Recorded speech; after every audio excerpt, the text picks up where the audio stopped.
Hello! Welcome to my series of videos about Frédéric Chopin's posthumous works. In 1834, Chopin sketched this beautiful music.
This piece of music reminds me a little bit of Robert Schumann. Do you agree with me?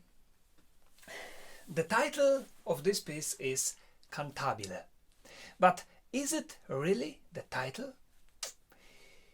I don't think so, I must say, because, Cantabile was used very often by composers just to describe the character. Singing. We are singing the beautiful melody.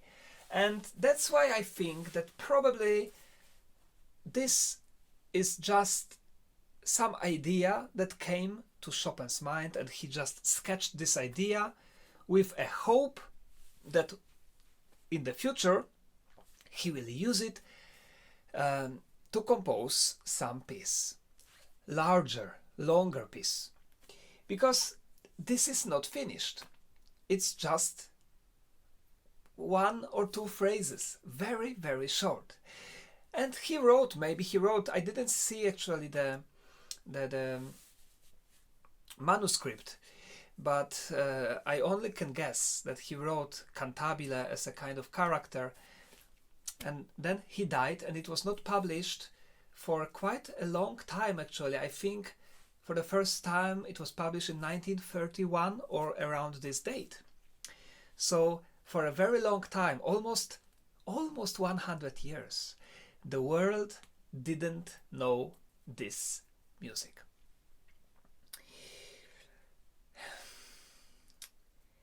And it makes me feel a little sad, because here in this music we have Chopin who is experimenting, who is looking for new paths, who is trying new ideas, and I will show you in this video exactly what kind of ideas he tried to find and how unexpected this piece of music is. It reminds me a little bit of this very short Robert Schumann's pieces, like, the Träumerei especially. This piece could be called the Träumerei as well. And if Chopin had decided to publish it and call it a Träumerei, maybe it would be the most famous Chopin's piece of music, because it's very similar to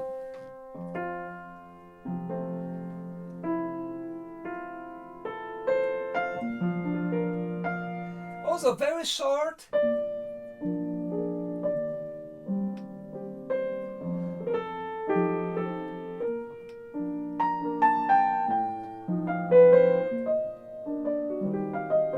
Well, when we hear it, we immediately feel that it's Chopin. Maybe a little Schumann, but mostly we can feel that this is Chopin's soul, right? It's absolutely, there's no question about it. But let's make an analysis of this short piece, of this short sketch of the piece that never appeared, that was never composed. Because that's how I call this piece of music. A sketch of a piece that was never composed. Just an idea. But what a fascinating idea.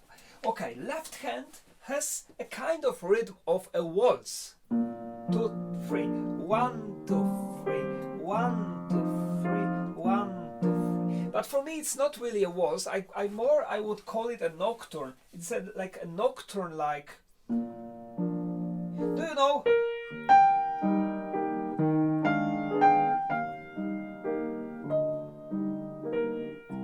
We have exactly the same kind of accompaniment in this nocturne, very famous nocturne. This is very similar. So maybe Chopin was planning to write another nocturne, but then he left the idea and he just stayed with the Cantabile. But now let's analyze this, and already the first phrase is really fascinating. Actually, the whole first musical period is fascinating. I will play for you now part A, and then we will make analysis.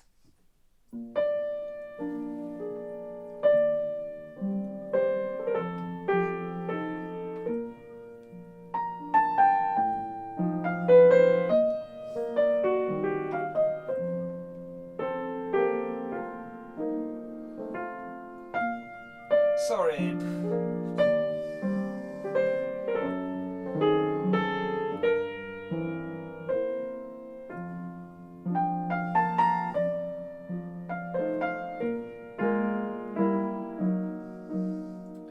This is the first musical period. We had the first antecedent phrase and then the second consequent phrase. What's so special about this melody? My friends, it's very, very special. In the first 2 bars, so the first short motif or little phrase, we already have 4 different colors. 4 different colors. Look, just listen. The first 2 notes in the left hand, they give us the feeling of calmness, of relaxation. There is no tension. But then the third already gives us the feeling of tension. And we need release. So already in the first half of the bar, at the beginning, we already have the tension. And then on the same note, what do we have here? We have release, but it's a surprise, because this chord which we've heard here should be resolved to this one. This is a natural way of resolving this chord in musical theory. And this, what Chopin is creating here, is full of beauty because it's unexpected. And here we have the second color. So the first color, the second color, the third color, and the fourth color. Or actually, I count it a little differently. So first color is here, then there is a second color here. It's a different color. Then we have number 2, number 3, and number 4. But number 4 is, well, it was number 5 actually. It's the same like number 1. So we have 4 different colors in the first phrase. And then this phrase, the melody of this phrase is asking question. It's a kind of asking question because we don't have it going down. And then there is an answer of another phrase which has nothing to do motivically with this first one. I call it a dancing phrase, because this phrase is dancing.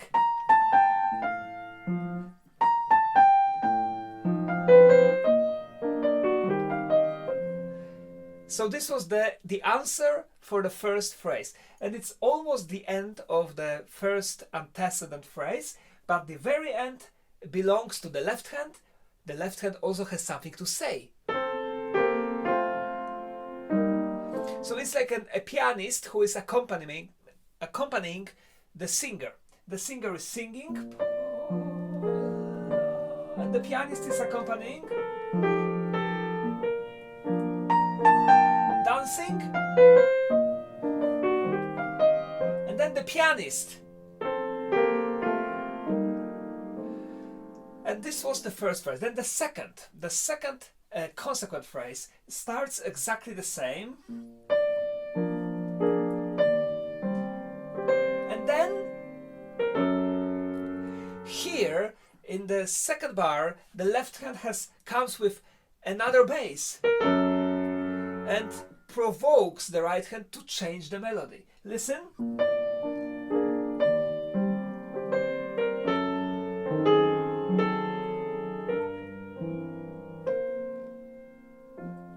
And now this motif doesn't ask question.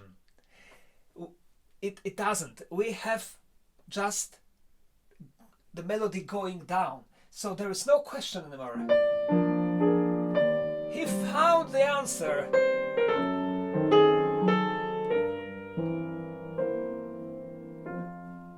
And then the dancing motif comes again.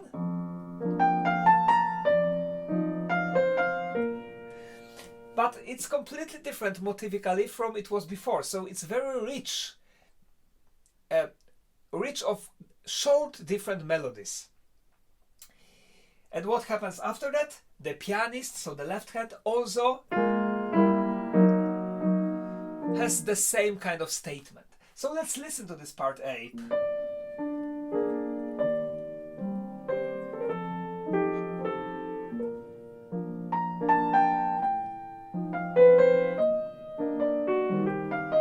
And the pianist. And again. Change. Answer. And the pianist. Okay, and this was part A. And then we have part B in this little piece. Part B has 2 times the same phrase.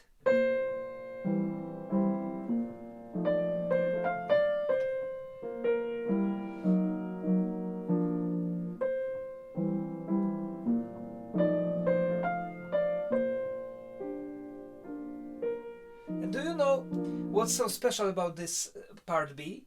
That part B is constructed in exactly the same way like part A, but it's much smaller. If we compare this to part A, just listen. The first motif, which originally asked question at the beginning of the piece, here consists on only one note. Only one note. And then we have the dancing motif. And the pianist. And repeated, everything is repeated.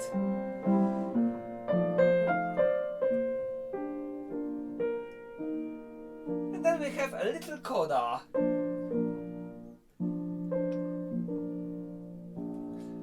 So we don't have any part A again, we don't have any motivical work, we don't have anything, it's just a little sketch. But still, in my opinion, it's genius. It's written by a genius. Let's listen again and let's imagine what kind of piece it could have been had Chopin more time or more inspiration to write something more out of this beautiful music.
Short but beautiful.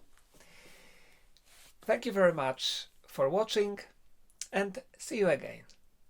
Bye bye.